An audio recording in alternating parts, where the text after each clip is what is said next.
počkaj, no je dobré. No, veď možno aj to Jani. Dokedy? He? Tak aj do leta možno. Dokedy?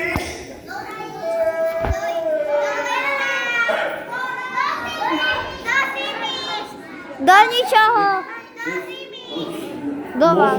Možno, že aj do tej ďalšej zimy. Dokedy? Možno, že až do tej ešte ďalšej jary.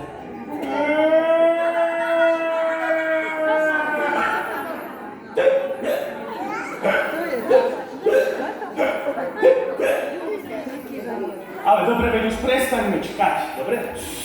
Si prestaňme čakať. A čo chceš akože robiť? No tak, no, čo by sme robili, no, veď nič. Veď budeme čakať ako čakaní.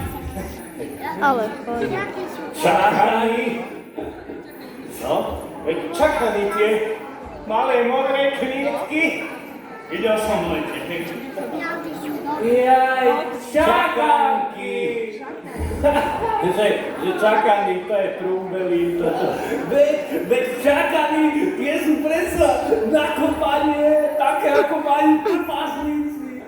A ty nie si trpazlík. Aha, no je dobre. No je dobre, to je jedno. Ale čakajú, čakajú. Čakáme, čakáme. Čakaní, čaká, no čak.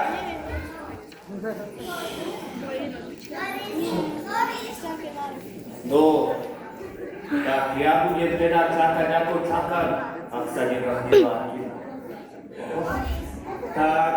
Tak ja budem čakať ako čakanka.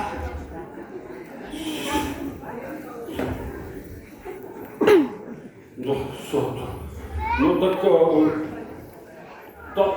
tak ja budem čakať ako taký chumák snehu. A na čo vlastne?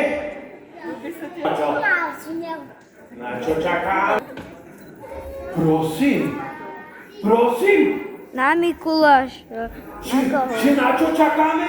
Na- A ty si bol kde doteraz? Čo? Kde si bol? V Karibskej brátovni? Alebo kde? V Portugalsku. Často predsa čakáme na Mikuláša. Hej. Hej! Nie som taký hlúpy. A prečo? Akože prečo? Veď asi preto, že nás tu zabudol niečo ti vyfúkalo mozgy. Lebo si Maďar. No nie, ale veď tak nečakajme a poďme pešo. Pešo. Akože, pešo. Pešo. Pešo? Počkaj.